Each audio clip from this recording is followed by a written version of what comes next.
shunaqa havasim keladi hayotingizga. Munisa Rizayeva ajrashdimi degan videolar ijtimoiy tarmoqlarda juda ko'p tarqaldi. 2,5 yil bo'ldimi turmushga chiqqan bo'lsam, juda ham ko'p sinovlardan o'tdim-da. Bunga sabab bir videoda Munisa Rizayeva "Men 2 yillik turmushim davomida faqat baxtli kunlarni yashaganim yo'q. Albatta hamma oilada bo'lgani kabi bizda ham qiyinchiliklar va muammolar bo'lgan. Faqat men bu narsalarni shaxsiy deb hisoblaganim uchun Instagram va YouTube ijtimoiy tarmoqlariga olib chiqmayman" deya izoh bergan. Bugungi video murojaatim Rossiyada mehnat safarida yurgan vatandoshlarimiz diqqatiga. Ayni kunlarda musofir yurtdoshlarimiz Rossiyadan turib O'zbekistonning Humo va Uzcard kartalariga pul yubora olmasdan kurs pastligi va shunga o'xshash turli xil muammolarga duch kelishyapti. Agar siz ham shu kabi muammolarga duch kelayotgan bo'lsangiz, pullaringizni tezda mobil ilovasidan O'zbekistonning istalgan Humo va Uzcard kartalariga yuqori kursda osongina yuboring. Ilovani Play Market va App Store'dan yuklab oling. Chiqmayman, gapirmayman, ko'rsatmayman ko'p narsalarni. Men o'ylaymanki, bu meni shaxsiy hayotim. Bu gaplarni ko'pchilik u ajrashyapti deya talqin qilgan. Lekin bitta narsani men sizlarga aytmoqchiman, barcha ayollarga-da. U yana shunday deydi: ayol kishi har doim o'zini birinchi o'ringa qo'yishi kerak. Shundagina turmush o'rtog'i ham va farzandi ham uni yaxshi ko'radi, deya o'z fikrlarini bildirdi. Qadrli do'stlar, videoni ko'ring va albatta kommentariyada izohingizni yozib qoldiring. Ko'pchilik yoshadi-da, Munisa opa, shunaqa havasim keladi hayotingizga, oilangizga, ko'z tegmasin, shunaqa zo'r. Men ham shunaqa xohlayman deyshadi, lekin aslida bilishmaydi orqasida qancha mehnat bor va qancha yaxshi kunlar va yomon kunlar bor.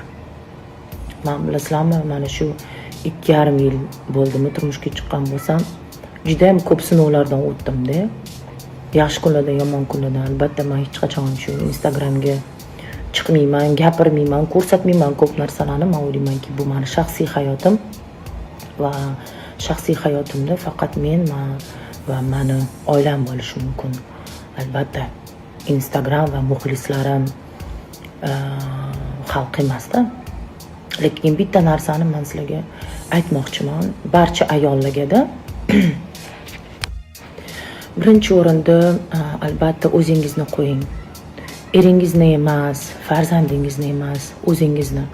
Qachonki o'zingizni tanlasangiz, qachonki o'zingizni sevsangiz, o'shanda xo'jayingiz ham, farzandingiz ham hurmat qiladi, xo'jayingiz ham hurmat qiladi, yaxshi ko'radi.